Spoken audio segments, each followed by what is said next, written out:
Today is probably the first documented story where a mother-to-be's birth plan goes awry. Imagine being called for a census in your third trimester, and you're thinking, man, the guy I just married is causing me to travel, likely in a very uncomfortable capacity, to be counted. Just simply counted.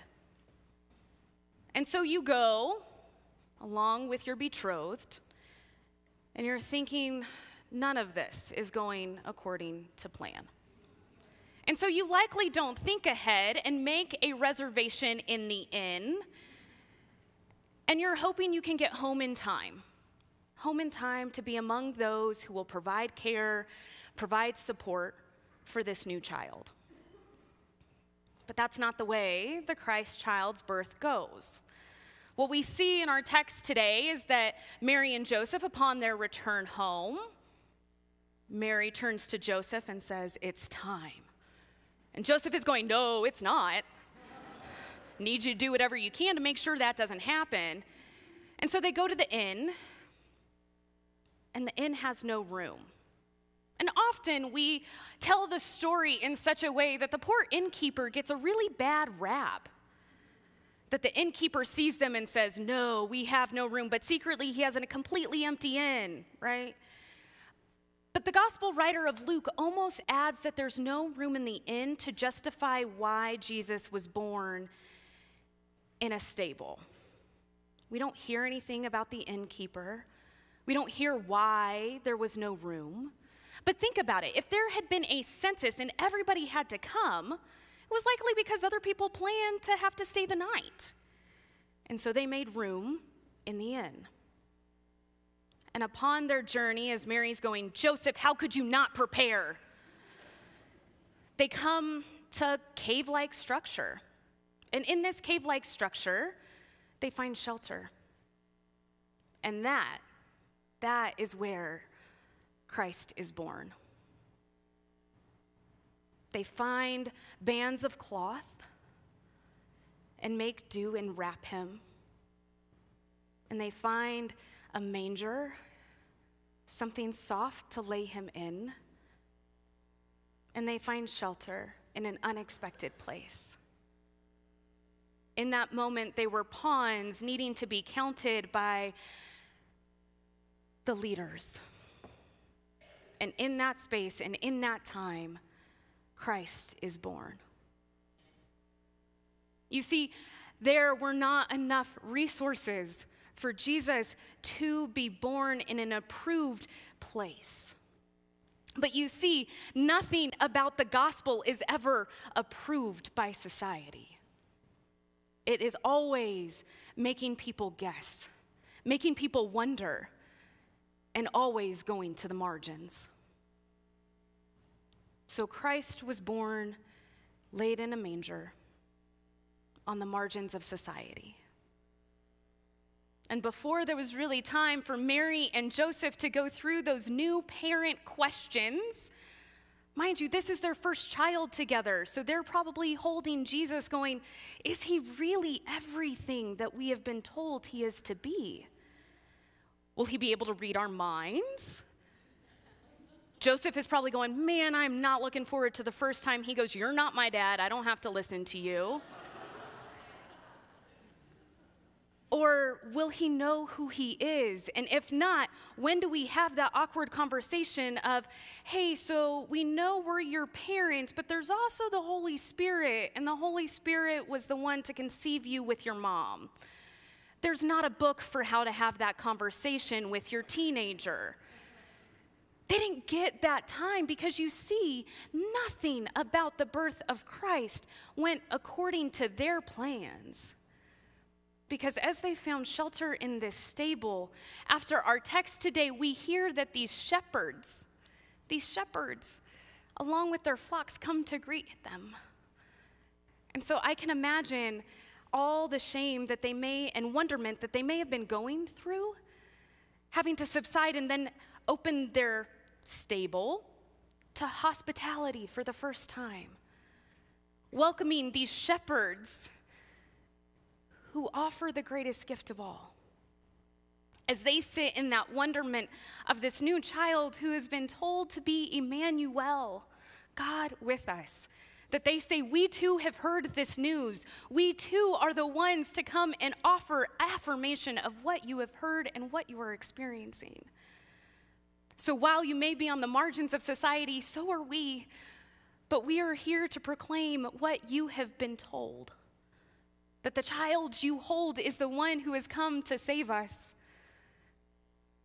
that we as lowly little shepherds will be the ones to proclaim who he is and that he has come.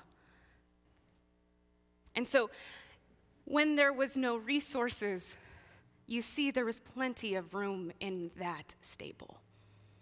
While there was no room in the inn, we see that God broke through and provided enough space for Christ, his parents, and those shepherds.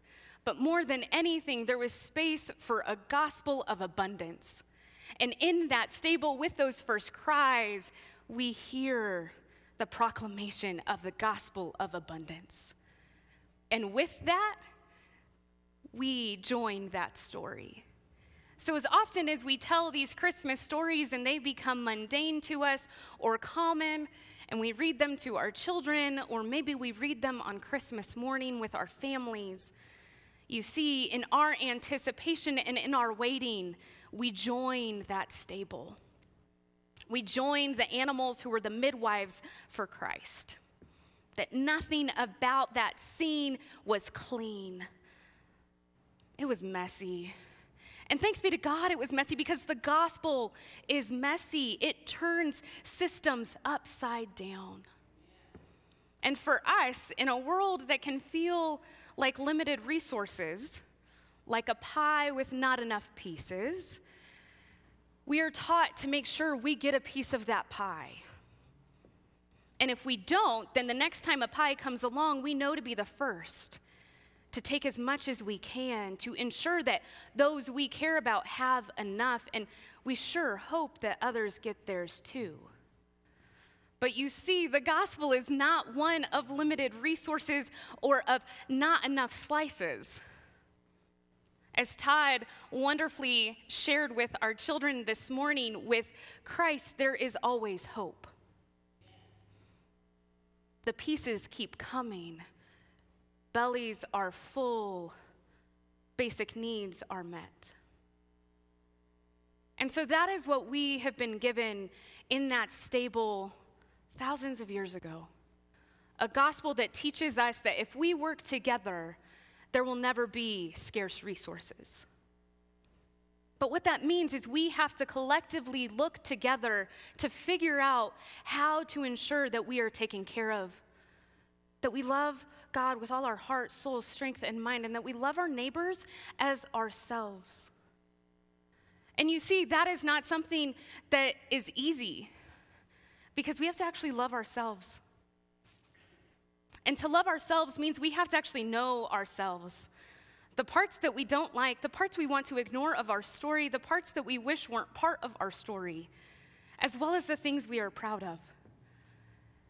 And when we get to a place where we can love ourselves, not in spite of ourselves, but because of all that we are, then we can love our neighbors, not in spite of who they are, but because of who they are. And when that happens and we see their need, we don't turn to them and say, well, my gospel is one of, you have to follow the way I do, or you have to have the resources I have. No, we get to look at them and say, man, you have been dealt a rough hand. Or man, our systems are really against you. And we get to look at those things and say, not on my watch. Not in my house, not in this place of worship, not in this gospel. And in every chance that we get that, we hear Emmanuel break through once again. And when Emmanuel breaks through, God with us, there is never a limited amount of resources. Because you see, when 2 coins turn into more, or loaves and fishes turn into plenty, or when there is enough healing, not because you got to the healing waters first, but because Christ turned to you and said, you be well. that in the very life of the child born in a manger, we see that there is always enough. And so that is our challenge here today. Do we believe in a gospel of scarcity? A gospel that is strictly for me, and I have to make sure I'm good with God and that's it? Or do we believe in a gospel of abundance that says, I sure am working on me and God, but I'm also working on me and you? Because that is the gospel that broke through in a place that had no room. It had no room, but you see, it had all it needed. So while our resources may be limited because of systems, municipalities, bureaucracy, and selfishness, the reality is we have plenty of pieces of pie. It's whether we're willing to share. And we have been given a gospel that we have been asked to share because it is good news, not just for us, not just for those 2,000 years ago, but for everyone. Because you see, it was a gospel that began on the margins. And when things begin on the margins, they include everybody. Because it is enveloping. And so my question to you is, who in your life are on the margins? Are you going to them, asking them what they need, how to live, how to join them? Not so that they assimilate to how you do things, but so that you can learn and be a part of their journey. So who are on the margins? Who are the Jesuses being born in the stable? Go to them. Make room for their story within your story. And realize that how you have been able to live is good. And how they are seeking to survive is equally beautiful. They do not need to cancel each other out, but they need to be joined and reconciled. And today we worship a Prince of Peace, whose manger was made a throne, whose stable was made a palace. It did not look conventional, but then again, nothing about our Christ is conventional. So may you too never live conventional lives and risk all that you can, for we are the bearers of peace. We carry on the legacy of the Christ child. So in this dark world, may you be the light of Christ, because without you, the gospel cannot continue. Go and be at peace. Amen.